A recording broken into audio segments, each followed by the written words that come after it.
பெரிதான கனவுகளை உருவாக்கி அது நிறைவேறும் வரை ஓயாமல் உழைத்து வாழ்வில் வெற்றி பெற திருவாயால் முடிந்தது.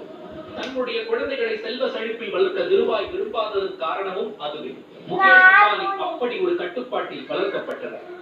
பம்பாயில் அமைந்திருக்கும் ஹில்கிராஜ் பள்ளியில் தன்னுடைய பள்ளி படிப்பை முடித்தார் முகேஷ் அம்பானி. பிற்காலத்தில் ரிலையன்ஸ் நிறுவனத்தில் முக்கிய பதவி வகித்த ஆனந்த் ஜெயின் அந்த பள்ளியில் முகேஷ் அம்பானியோடு படித்தவர் என்பது குறிப்பிடத்தக்கது. பம்பாய் மாத்துங்கா பகுதியில் அமைந்திருக்கும் இன்ஸ்டிடியூட் ஆஃப் கெமிக்கல் டெக்னாலஜி இன்ஜினியரிங்கில் பிடெக் பட்டம் பெற்றார்.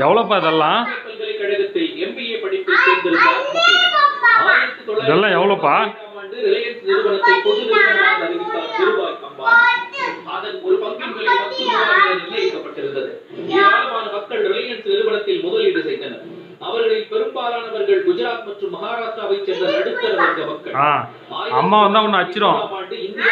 அம்மா வந்தா ஒன்னு அடிச்சிரும்.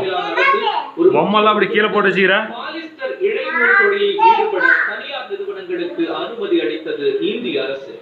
ஜவுளி தொழிலில் இருந்து பாலிஸ்டர் தொழிலில் இறங்க முடிவெடுத்தார் திருபாய் அம்பானி. இந்திய தொழில்துறையின் ஜாம்பவான்களான டாடா, பிர்லா உள்ளிட்ட 43 நிறுவனங்கள் உரிமம் வேண்டி விண்ணப்பித்தன. ஆனால் தொடங்கி 2 ஆண்டுகள் மட்டுமே ஆகியிருந்த வளர்ந்து வரும் நிறுவனமான திருபாய் அம்பானியின் ரிலையன்ஸ் நிறுவனத்திற்கு அந்த உரிமம் வழங்கப்பட்டது. பாலிஸ்டர் தொழிற்சாலை